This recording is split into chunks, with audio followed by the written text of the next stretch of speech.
Je suis né au Congo, mais ce sont les Haïtiens qui m'ont montré le chemin de la liberté, parce que lorsque le Congo, aujourd'hui dit démocratique, accède à l'indépendance le 30 juin 1960, la Belgique tente de saboter l'indépendance de cette jeune nation, et ce sont les Haïtiens qui vont venir par souci de panafricanisme aider le Premier ministre Patrice Lumumba qui malheureusement sera assassiné 6 mois plus tard. Ce sont les Haïtiens qui ont brisé le blocus de la France en Guinée. Ce sont les Haïtiens qui ont bloqué le blocus de la Belgique en République démocratique du Congo. Donc nous sommes redevables tous en Haïti.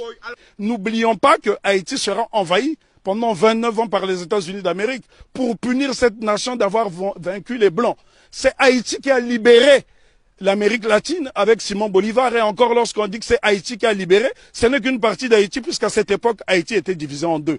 Il y avait Haïti du Nord qui était un royaume dirigé par le roi Henri Christophe, et il y avait le Sud, la République du Sud d'Haïti qui était dirigée par Alexandre Pétion. Et ce bout de terre d'Haïti du Sud va donc donner des soldats, de l'argent à Simon Bolivar pour aller libérer une bonne partie de l'Amérique latine. Si vous observez les drapeaux de l'Équateur, du Venezuela, de la Colombie, vous trouverez des armoiries similaires, même les couleurs, à celles du drapeau d'Haïti. Donc c'est très important pour nous d'étudier Haïti, parce que Haïti, c'est le symbole de notre fierté.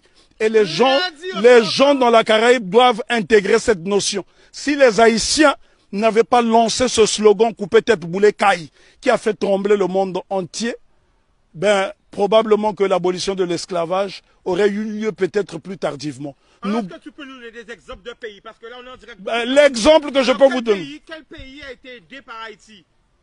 Ben, le Congo, pays dont je suis originaire, la République démocratique du Congo a été aidée par Haïti, parce qu'en 80 ans de colonisation belge, les Belges n'ont même pas été fichus de former une dactylographe. Et la première dactylographe qui va dactylographier le discours de Lumumba, c'est Suzanne Peck, qui est la mère de Raoul Peck. Donc Haïti est au cœur de notre émancipation.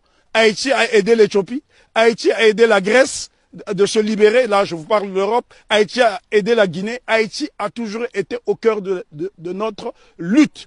L'exemple le plus simple est le père de l'indépendance de Cuba, celui qui a lancé les hostilités contre les Espagnols, c'est Antonio Maceo. Lui-même a été formé en Haïti. Donc Haïti, si vous allez à Cuba, les Haïtiens sont très respectés. Il y a des localités entières où on trouve des Haïtiens.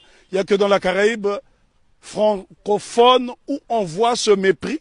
La raison est que Haïti a vaincu le maître. Et quand on a vaincu le maître, les serviteurs finissent par avoir la haine de celui qui a vaincu le maître, parce qu'on ne peut pas comprendre que les Haïtiens et les Guadeloupéens ont le même patrimoine génétique et que ces mêmes frères et sœurs de cette partie de la Caraïbe puissent avoir du mépris pour les Haïtiens. Les Haïtiens sont ceux-là qui incarnent la noblesse. Lorsqu'on parle de la pyramide, ceux qui sont au sommet de la pyramide, ce sont les Haïtiens et puis les Éthiopiens, parce qu'ils ont été des nations invincibles. Imaginez-vous que les Haïtiens ont combattu une armée motorisée rien qu'avec des armes rudimentaires. Au point où Maitland, gouverneur britannique de la Jamaïque, viendra supplier Toussaint Louverture de lui remettre un bateau. Haïti avait l'une des armées les plus puissantes d'Amérique. Et c'est un Haïtien du nom de Jean-Baptiste Pointe du Sable qui crée la ville de Chicago, qui est l'une des plus grandes villes des États-Unis d'Amérique. Donc, respect à Haïti.